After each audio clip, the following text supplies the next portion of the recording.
Muted. Set-top box proceeding. Moderating the call today is Todd Boyle, who's the Deputy Director of Next Century Cities. And we have two panelists today.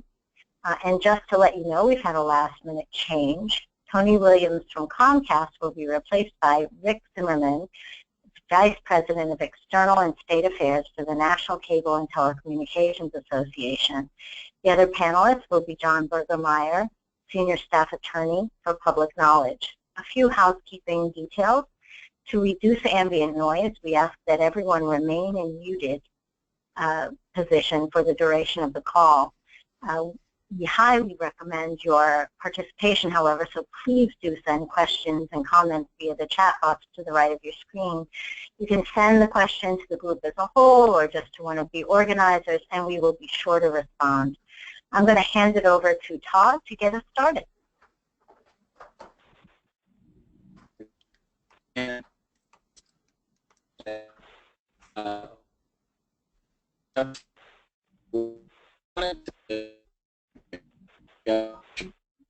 I'm having a hard time hearing you. I'm not sure if other folks are, but you're coming through a bit garbled.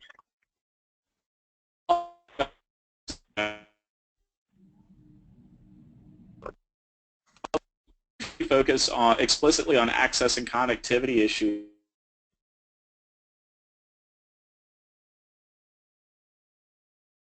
We're still having trouble hearing you.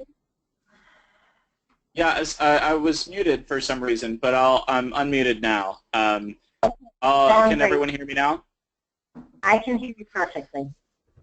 Perfect. Okay. All right. Technical difficulties aside, I'll begin again. While we usually focus explicitly on access and connectivity concerns, in our effort to respond to our members, we're bringing you a briefing on cable and satellite set-top boxes. We've heard from members who have read that the Federal Communications Commission is poised to write new rules on set-top boxes and wanted to know what it means for their communities. So today we're excited to be joined by two experts in the field, John Bergmeyer and Rick Zimmerman. It's fair to say that these two individuals see things differently, but we're looking forward to a friendly debate today so that our members are fully informed. At the end of the call, we'll discuss how you can make your voice heard on the issue should you choose. First, a very brief history of the issue.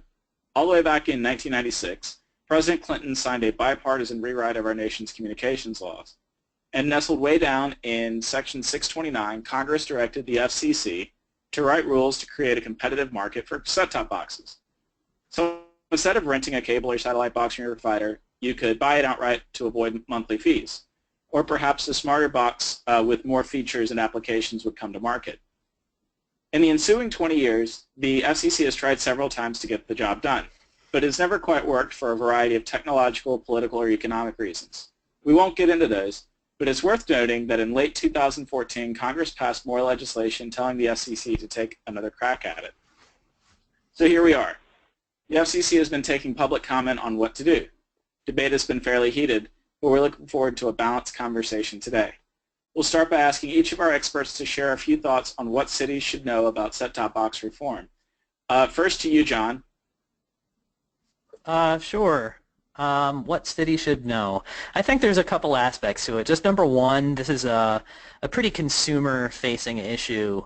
It's an issue that, of all the issues that public knowledge works on, obviously some of them, get more public traction than others. And while I would say that for a long time, it's different now, the set-top box type issues have not been super prominent within, communications law circles in terms of people who just sort of reach out to public knowledge spontaneously with issues about cable card or complaints or just sort of questions about the status of the FCC moving forward on this issue. I mean, we just hear from them all the time, just sort of spontaneously, and in terms of like the engagement that we get, just on things like our mailing list, it's pretty high. And I think that's just because it's an issue that people sort of see every day. They see the equipment, they interact with the equipment, so they have opinions about it. So I think that, from the perspective of cities, this is just, a very this is an issue that could potentially actually affect consumers individually, as opposed to something like net neutrality, which is, while, super important, it does not necessarily involve a specific change to, the products that are in their home, at least, not immediately. So I think that's one aspect to it. Another aspect to it is the fact that some cities are involved in community broadband projects, and they may or may not also be MVPDs. And potentially, FCC rules could actually affect their operations. Cable card, for a variety of historical reasons, has been limited to cable operators, even though the statute talks about MVPDs. And at least the FCC's current reform proposals would apply across all MVPDs. So that would include, not just satellite, but also IPTV providers that are, or like fiber providers and things like that, depending on whether they provide MVPD service. So I think that's one important effect. And just another one I'll quickly note is just the possible effects on sort of broadband usage and broadband adoption. One pretty big difference between now and maybe 1996 is that 1996, I think the idea was just basically, hey, people are going to have these set-top boxes. Wouldn't it be nice if there was a competitive market in them? Maybe they'll be cheaper, maybe they'll be smaller, maybe they'll have a couple extra features here and there, and that'll be a good competitive market. The difference is now, just with the rise of online video, starting with the National Broadband Plan, some sort of people within the FCC have started to see that, a competitive market for set-top boxes would be much more open to third-party sources of content or online content, and that's why that particular, an idea for set-top box reform ended up being in the National Broadband Plan, and it was just because it was seen as potentially driving the demand for or adoption of broadband. And I think it's pretty obvious how a potential increase in making it easier for people to access more online video on their main TV could potentially have effects on broadband usage. So I think those are, just I'll sort of end there for now. All right, thank you, John. Rick from National Cable Telecommunications Association, you care to share a few introductory thoughts? Yeah, thanks, Todd. Really appreciate the opportunity to be here with everyone today. First, I guess the good news and bad news. The good news is I am not an attorney, and I know everyone's on mute, otherwise I'd hear the howls of laughter. The bad news is I'm not an engineer, so if we get into any super technical questions, I'm not the person for that. But so far, John didn't say anything I disagree with. One point on the history that's also important to note, the reason this specific provision was included in the 96 Telecom Act is that the then chair of the House Commerce Committee, Tom Bliley, of the Richmond, Virginia area, had Circuit City in his district, and Circuit City thought sure that the set-top box market was going to be a big win for them, and unfortunately, with the demise of Circuit City, obviously that did not happen. So, so that's just a historical note as to, I think, why Congress saw fit to have that in there back then. But I think first, let me say at the outset, we know no one loves their set-top box, as a device. We don't love set-top boxes. We generally would prefer not to be in the set-top box provisioning business. It's not really a business for us, a standalone. It's folks have to keep in mind that set-top boxes are ancillary or complementary and used to help deliver the cable service or satellite service. And if you think back to 1996, cable set-top box at the time was essentially maybe two things, a descrambler and or some sort of a tuner, and that was about it. And these days, a set-top box often has many other things going on in there, including DVR, digital video recording capability. Sometimes guides or other features might be built in. There are a number of privacy protections associated with the content delivered and the data collected. So set-top boxes are much, much more sophisticated. But we don't actually manufacture set-top boxes ourselves. There are a number of third-party manufacturers from which we buy, and set-top boxes are, both expensive to provision, requiring often truck rolls. In some cases, they're self-installed, but not that often. So we don't love being in the set-top box provisioning business. Having said that, most of our companies are moving away from set-top boxes generally and more towards an app-based world. And of course, the world is changing around us, and I think that Joe touched on that with the provision of over-the-top services, but also with the provision of retail devices on which we watch the various content that is available to us, whether it's tablets, phones, televisions connected to gaming consoles. These days, in some ways, everything seems to be a cable box, because you can use a PlayStation, an Xbox One. You've got streaming devices like Roku, all of those things that perform some or many of the functions of cable set-top boxes today. But back on apps for just a moment. Most of the major MVPDs, if not all of the major MVPDs, and I should stop. I mean, I don't know the technical knowledge level of all of the participants in the call today, but MVPD, I don't think we defined it, a multi-channel video programming distributor, which basically describes cable operators, phone companies that are in the cable business, and satellite companies.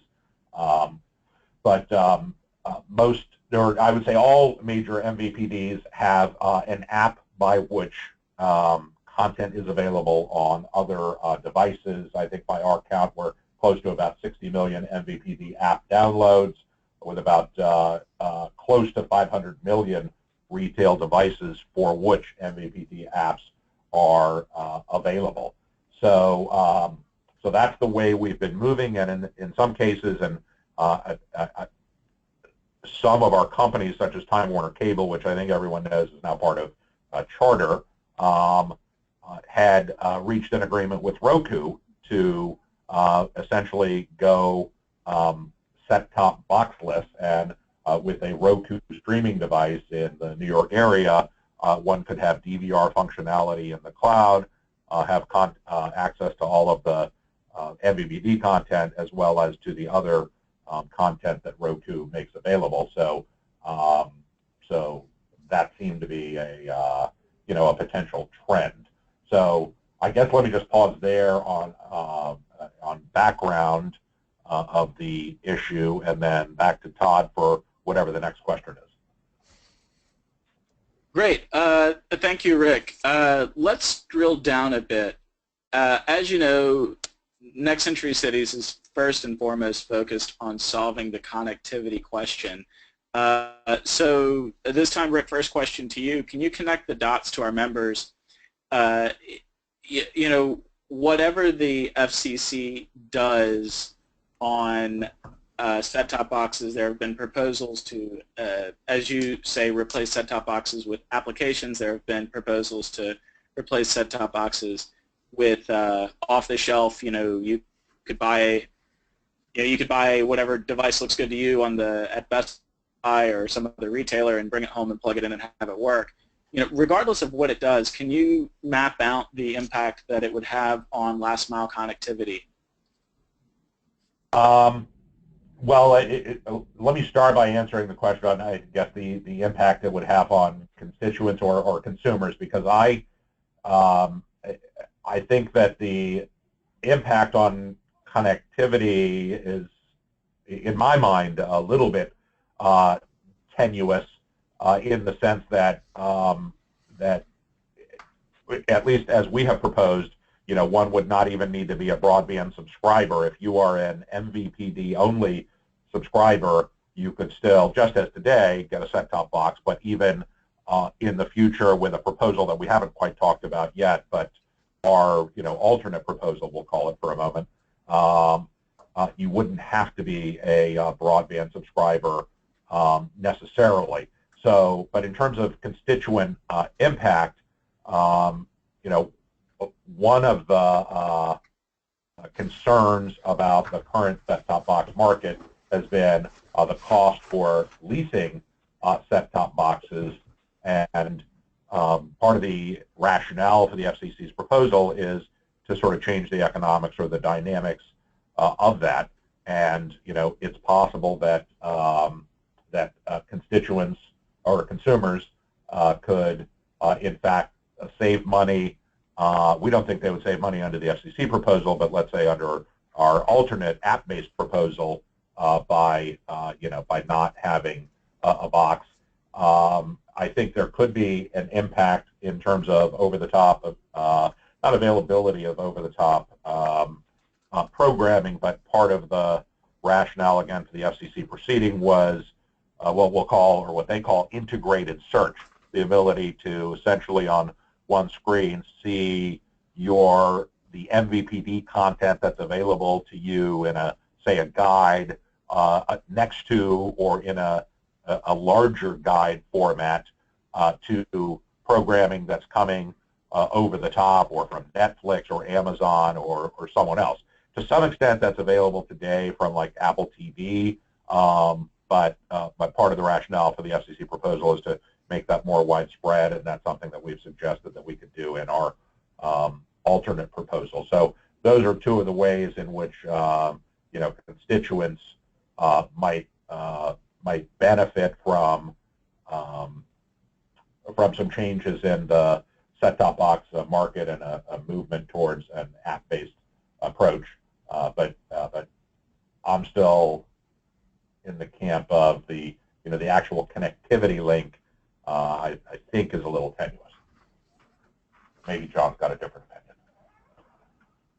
Well, yeah, John, sure. You touched on this briefly earlier. Can you dig a little deeper?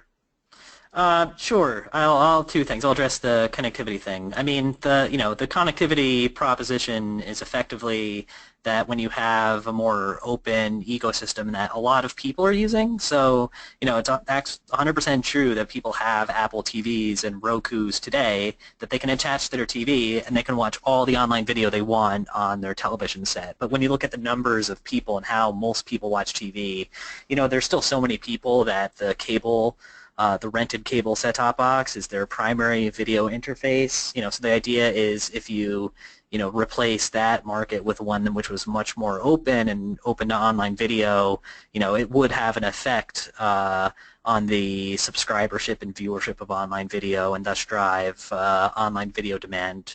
That's one of the benefits. It's certainly not the only benefit. We've certainly pointed to just the innovation and cost benefits as well, but that's just sort of it's just sort of out there, and I'll just sort of point to the National Broadband Plan as the primary place that sort of elucidates that viewpoint. Just some background, I think, and I'll try to be as objective as I can on the two different proposals that are out there. So the FCC in an NPRM put forward a proposal that would make it so that MVPDs would have an obligation to provide essentially just video feeds and metadata to third-party devices, and then the devices would have the ability to basically present that to consumers through a variety of different user interfaces. And in that sense, it was sort of building on what exists today with cable card, just insofar as cable card is fairly limited. Cable card allows third-party devices to access video, and that's really it. A cable card doesn't provide an environment, a user interface, or anything like that. So what we had proposed in the DStack, which I won't get into, and then which was also in the FCC's NPRM, was this, relatively, at least from a technical in terms of what is provided by the MVPD, fairly minimal. There's obviously a lot of objections that the cable industry had to it, but it's minimal insofar as it was just providing basically video and metadata. The MVPD proposal, which was put forward by NCTA and AT&T and a few smaller programmers, would involve some sort of obligation. So I certainly appreciate that the MVPDs are now supporting the notion that there needs to be an affirmative regulatory obligation to provide support for these devices, and they would be providing apps for different devices.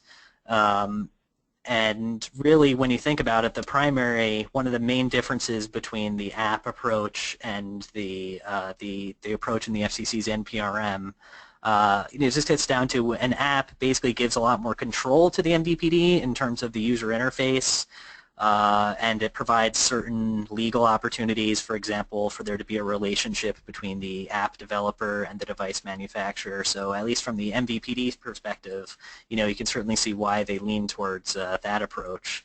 I would say that the FCC's NPRM approach is we think it's very feasible in the short term. We still have some questions about about the app approach, but I would also say that the side of the people who have been very firmly advocating for opening up this market and more competition, we're not actually tied to any specific technology model for achieving that. We want there to be a competitive market. We want consumers to have real choice. But the exact behind-the-scenes technology is not the important thing. It's just the outcome is the important thing. So there are certain features and principles that any approach that the FCC takes has to have, and there are certain abilities that we think third-party devices ought to be able to have to really differentiate themselves. But in terms of the behind-the-scenes engineering, that's certainly less important. I just want to address one final little point, is the whole, let's get rid of the box approach, which certainly seems very appealing, and that's certainly a lot of the critics of the FCC have brought up that argument that instead of trying to create a more competitive market for set-top boxes, we should just really be moving towards a post-set-top box world. I will just say I think the FCC's initial proposal, it certainly has some political challenges right now, as anyone who reads the trade press knows, but it does allow for a boxless future because the proposal itself would allow people to use their existing devices such as smart TVs or streaming devices like Roku's or Android TV devices to watch their cable content. So if that's what's meant by a sort of box-free future, the FCC's approach already does sort of that particular model. People might quibble about the precise mechanism by which video is delivered to these boxes, but I think part of the initial proposal was to allow people to use their existing devices. Second, I'd just note that apps actually run on devices, so at no point are we going to have a world where apps are just floating out there. There's going to be hardware. So just the question is whether it's an extra separate piece of hardware or whether it's something that people already have. And also, at least, when I'm looking at the cable industry, I think it is true in general that many of the MVPDs out there, certainly just view the set-top box as sort of a necessary technology to enable people to subscribe to their video package, and it has a lot of administration and overhead and logistics, and in some world where they could just get rid of it, they would like to. But there's two caveats to that. It's one, they're willing to get rid of the box, but very often the control that the box gives them in terms of the UI and the features that are available to consumers, they still want to keep that, so that's where the apps come in. Second, at least, Comcast has been upgrading its set-top box technology to the X1 platform. It's been licensing the X1 technology to other MVPDs around the country, and it certainly seems that although, Comcast might end up willing to support some kind of app-based approach, the set-top box appears to be very key to its plans, because if you control basically what amounts to a very sophisticated computer that is in the customer's living room, and you control the software platform and and if basically Comcast is to the X1 as Apple is to the iPhone, I mean, that's a very strong position to be in, and what you'd see is that device evolving to be more than just a video set-top box, to being, a home automation platform, something that you can use to control your home security, and and all the materials that I read that Comcast presents to consumers and investors really point to the X1 and all those extra features that it could provide them as being important to its future. So I would just sort of say, not every MVPD might have the same viewpoint in terms of the utility of the set-top box, and at least, the dominant one certainly sees control of the device and the software platform that runs on that device as being quite important. Well, so let me just point out the irony of now John is complaining that the Comcast set-top box is too good, and therefore, it disserves consumers somehow. I happen to be a very happy X1 customer, and anyone that has the X1 box would probably agree it's a great leap forward from what was out there before, and really does a lot of fantastic things. But having said that, I think Comcast has made clear, first of all, they've reached deals with Samsung and Roku, and most recently announced something with Netflix, but they're big supporters of this app proposal as well. So I don't think it's the case that they're not willing to, to forego X1 at some point. And I think even the FCC proposal, never envisioned that consumers wouldn't be able to get a set-top box if they chose to do so from an MVPD. It's only trying to increase the number of choices. But I wanted to go back to a couple of, we haven't really talked about the infirmities of the FCC's original proposal and the reason why, as John notes in that the trade press is reporting, if the press is to be believed, that maybe there are some, well, we think there are a lot of problems with the proposal itself, but I guess what the press is reporting is that maybe some others at the FCC now are beginning to think that as well. But just to be clear, our primary issues, and when I say are, it's not just the MVPDs, but I'll talk about that in a moment, related to consumer privacy, to respecting copyright, to diversity of programming, to the engineering costs to our own networks. And in this proceeding, I think one of the things that that the press has been pretty good about reporting is the incredible breadth of opposition to the FCC's original proposal, including over 190 members of Congress, almost every creative community group, including MPAA, RIAA, IFTA, which is the Independent Film and Television Alliance, the Directors Guild, a number of TV programmers, a number of diversity and civil justice groups, tech and business organizations, grassroots organizations, and very unusually for something we're involved in, a number of labor unions. For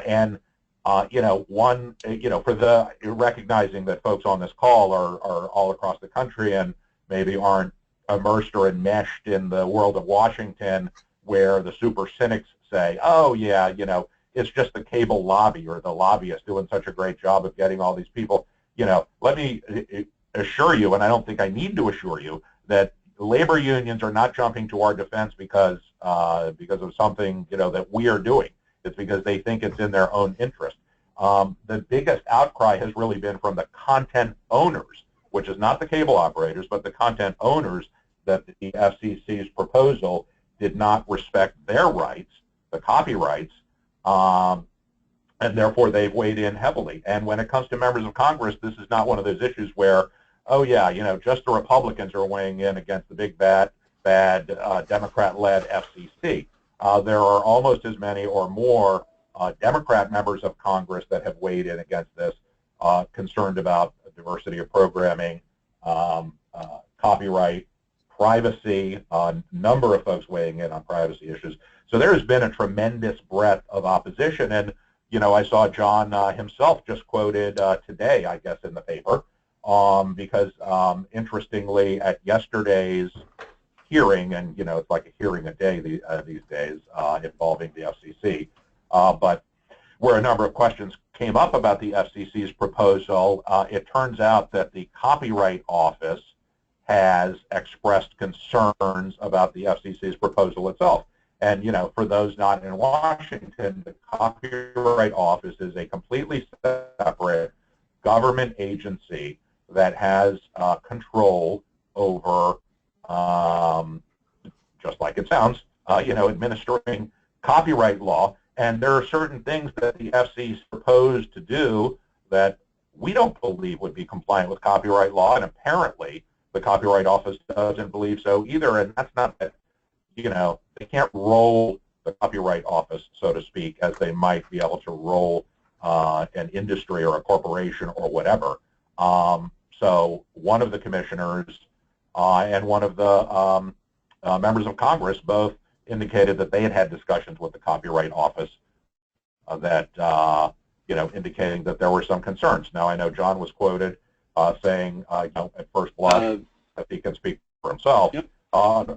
But, the fact is they seem to have some that the FCC has not answered yet. Maybe we should just turn to John to talk. Thank you for. Yeah, I think I may have had a connection issue for a moment because I couldn't hear everything that Rick said. But I did hear you guys talking about content, and I'm glad that you are talking content because we've just gotten a question emailed from one of our members that would really take this to a very local level.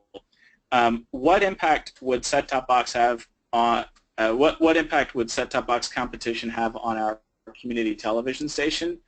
Would our franchise authority still be able to gather franchise fees, and how would viewers access the station? So I think it's your turn, John. Can you speak community television? Yeah, so I think this just applies, I think if one of the reasons you see the content owners sort of objecting to the proposal, I think fundamentally it comes down to this. Right now, if you're a programmer, you cannot tell the cable industry or any particular cable company, do not make my programming available to TiVos via cable card because I would prefer that TiVo have to negotiate with me directly. The content industry as a whole generally prefers to maximize the number of individual companies they sell to, and the FCC's plan, would say, well, consumers are the ones who have choice. That's not really different than how it exists today in terms of the fact that, you access programming and audio and video programming on all kinds of devices throughout your home, none of which have direct licensing relationships. Your radio doesn't get an ASCAP or BMI public performance license because it's not engaged in public performance. And in the press piece that I was quoted on just today, that's essentially the point I was making. The Copyright Office does administer some sorts of statutory licenses. I will just sort of point out it's not an agency that gets Chevron deference in terms of interpreting the Copyright Act. It was recently rejected by the Second Circuit. Its interpretation of the Copyright Act was found to not be plausible. The Department of Justice recently rejected its proposal on fractional licensing and another matter. So, I certainly appreciate... Yeah, actually, John, I hate to interrupt, but I think that fractional licensing may be, and Chevron deference may be a little bit afield of our members. All right, I will skip to community. If you're a so if you're a community programmer and you are carried by MVPDs today, what any proposal would mean would be your programming itself would be, as part of all the other MVPD programming, just be available through third-party apps, perhaps, under the NCTA approach, on third-party devices under some other approach. I think the challenge that faces community programming in particular has to do a lot with metadata. Sometimes community programming is not included in the metadata sources that devices use to create program guides. Even some MVPDs don't properly display it, so that's the issue that I think faces community TV specifically. But I think there's another issue that goes both to community TV and the discussion we were just having about content owners, and I don't know anything about fractional licensing, and I'm not going to talk about that. But the issue that content owners have raised is that under the FCC's proposal, content owners don't just want to tell, TiVo X, Y, or Z, but they negotiate a number of things with the MVPDs, including channel placement, what's known as neighborhooding or tiering. So, for example, family-friendly programming will be on a family-friendly tier, or Disney says, I don't want to be placed next to the Playboy channel, so that when people are just, scrolling up and down, kids don't see inappropriate things for kids to see.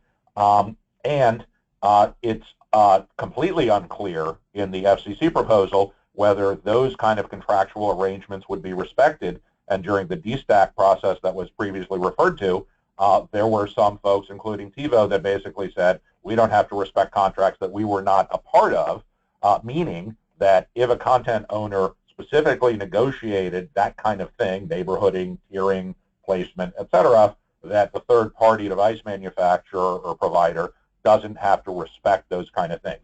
So that's the kind of things content owners are concerned about. And similarly, although community television, in the context of a franchise typically, has negotiated the community or the city, county, as the case may be, has negotiated certain rights with respect to placement or whatever it might be for community television.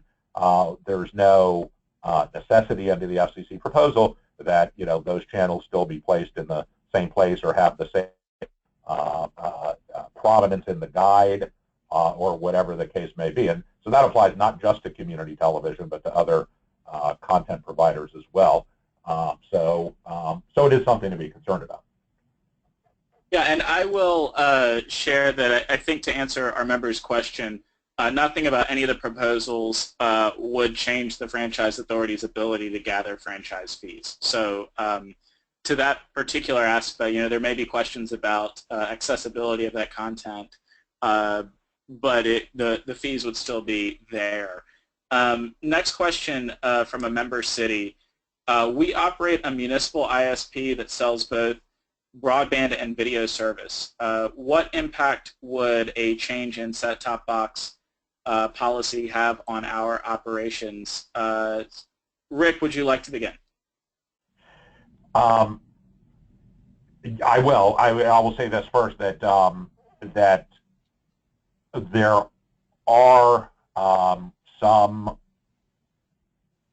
requests for exclusions for small system operators, depending on how they're measured, calculated, etc.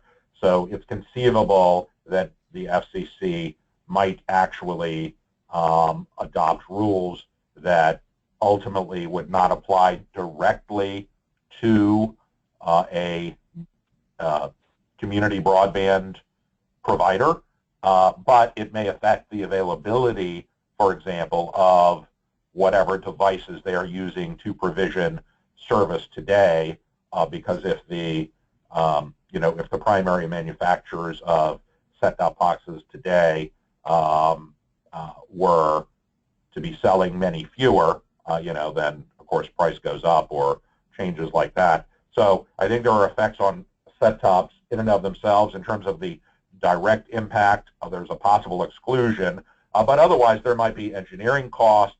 If the FCC proposal were approved, we have argued that there would be some re-engineering costs because we have to provide the streams that John has mentioned, but have the ability to essentially have any device attached, and it's not clear yet the technical standards. Part of the FCC proposal is this would all be kicked off to a standard-setting body that would work for 2 years to figure out how this is all going to work, and then come back with standards that people would build to, and we think that would require some changes in our networks.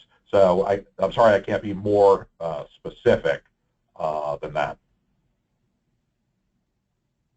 Yeah, Todd, public knowledge has supported certainly having in some sense, simplified or lesser requirements for smaller MVPDs. I don't think in our comment we got into exactly how you define that, but we're certainly aware that for smaller cable systems, for smaller community systems that may also be providing MVPD service, we don't want to just put requirements on them that they would find very hard to meet because sometimes, as it is today, when it comes to the exact technologies they use, they're sort of, dependent on sort of following the lead of the larger operators. So I'd expect that would continue really no matter what the FCC does. Gotcha. Okay, so last sort of final thought here in terms of end user impact.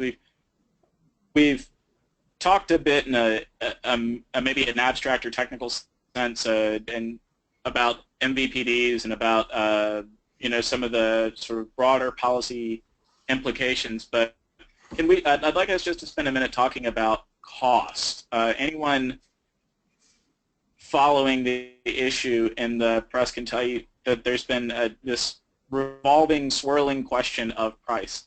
Question for both of you, and I anticipate we'll have some fairly different answers. What impact will this have on the monthly rate that consumers pay? John, do you want to take this one first? Sure. I would say, something that we see across communication services, so cable, broadband, also just like wireless phones, is this issue of below-the-line fees, where the price that people pay often ends up being higher for one reason or another than what their service cost actually is, be it because of regulatory fees or surcharges or equipment. I think the price that people pay for the set-top boxes, when you add up the total amount that they pay over the lifetime of having that device, often would exceed the retail cost of that device, and it would certainly exceed, the cost of, technologically comparable devices such as a Roku, which can be very cheap because very low prices are what a competitive market gets you. So I would expect that, one of the main benefits of a competitive market would be to make it so that people can just delete that fee from their bill. As was mentioned, there's no requirement that people do that. If people are happy with their set-top box, they can keep it. But I would also expect that the increased competitive dynamic could even cause the people who are using cable supplied or MVPD supplied devices for those to become cheaper, when people have an easier choice to either get rid of the box or to have an alternative box, or really, I'm talking generically about any proposal. I think when you're looking at the cost of boxes, and this was something that we noted in a filing at the FCC a long time ago, is that the prices for set-top boxes haven't really come down. Now, the counter to that is set-top boxes, since like 1994, the prices have, basically stayed about constant.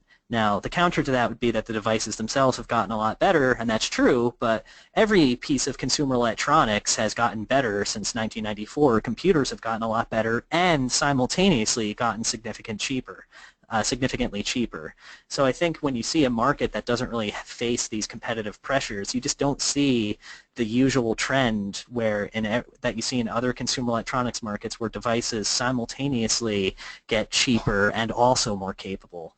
So I certainly think that the cost aspect would be a significant benefit of FCC reform in this area, but I'd also just sort of tie it to the general issue of the complexity of bills, where not everything that consumers actually end up paying, the total amount that they would write on the check is higher than the actual advertised service price because of the complexity of how billing works. So, John, you're saying set-top box reform would bring more transparent bills and lower bills. Rick, do you have a response? Well, there's a lot to unpack there. I mean, I don't necessarily disagree with the ultimate conclusion. I mean, I don't think the FCC's proposal will get us there. I think our app's proposal that we have not really, I mean, we've sort of mentioned it tangentially and haven't really talked about what it is, but without getting into the specifics, which I'm not going to do now in answer to your question, I just want to make clear that rather than just opposing what the FCC has offered up, which, sometimes you see folks in Washington do, we wanted to be constructive and come in with an approach that we thought that, stakeholders could gather around. And as you heard John say, even folks that are usually on the other side of us at least see some merit in what we're proposing, even if they have some other principles and things that, ought to be followed. So we're trying to be constructive here, and I think that's the important key. But in terms of, just one of the last points John made, with respect to set-tops, I think one reason you haven't seen the fees go down is that, one, there's the cost of the device, but there's the service aspect too. And, maybe it's an oxymoron, to talk about a cable and service here together. But the fact is that, there are labor and other costs that don't go down when you're talking about truck rolls, putting them in the home, doing other things like that. And one of the differences between buying a device at retail and the reason that people would prefer, some folks would prefer to lease a device, is that if it needs repair or if it needs an upgrade, then you don't have to go out and buy a new device. Just with respect to my own modem for internet service, I think 3 times now, as Comcast has raised the speeds which are delivered at no comparable increase in cost, I've gotten a letter that says, hey, your modem's out of date, whatever, call this number and we'll send you a new modem to attach. So they've, upgraded essentially automatically. But the point is, there's a lot more to, to the device. Yes, there's more features, there's more functionalities, there's also labor issues, whatever. But I don't think, there's been a lot of discussion about, sort of in the trades and, well, not just the trades, in the advocacy about the cost of set-top boxes, and that it's, one of the numbers thrown around, $231 a year, which, on the one hand, sounds like a lot of money to some folks. On the other hand, is, about $40 a month. But we've submitted a number of economic analyses showing that, we don't think that number is actually accurate. And for a time, the rates for set-top boxes were actually regulated by the FCC. So it's not just that cable companies decided out of the blue, I'm going to charge X, Y, or Z. And we also have to keep in mind that, some functionality, for example, if people want in-home recording, they're still going to require a device, even if we get to, an almost boxless future. So having said all that, we certainly think our apps proposal could, reduce cost overall. But at the end of the day, I think that has been really largely a talking point used by advocates of the FCC proposal, and that really it's the other things that are embedded in there, such as integrated search and other things of, that may be of value to consumers, that are probably more important in terms of what would be driving consumers or constituents or subscribers to come in and say, hey, I'd like to move to a different model than having this set-top box here and, sitting in the living room. So I just have... Well, okay. Go ahead. Yeah, so I've been trying as hard as possible in talking about this to just sort of talk generically about FCC reform, just given, like we mentioned a couple times, the fact that, the exact course that might take is a little bit up in the air. And by which I mean, just recently, Roku has been generally opposed to any FCC action on this at all, but Roku has come out... Sorry, I just got muted automatically. Roku has come out sort of very critical of the NCTA AT&T proposal. ACA, which represents the small cable companies, had said that they believe that the app approach might be more costly to implement from their perspective than the approach in the initial NPRM. So I'm sure there's a lot of negotiation and details that need to be worked out about exactly what the FCC wants to do.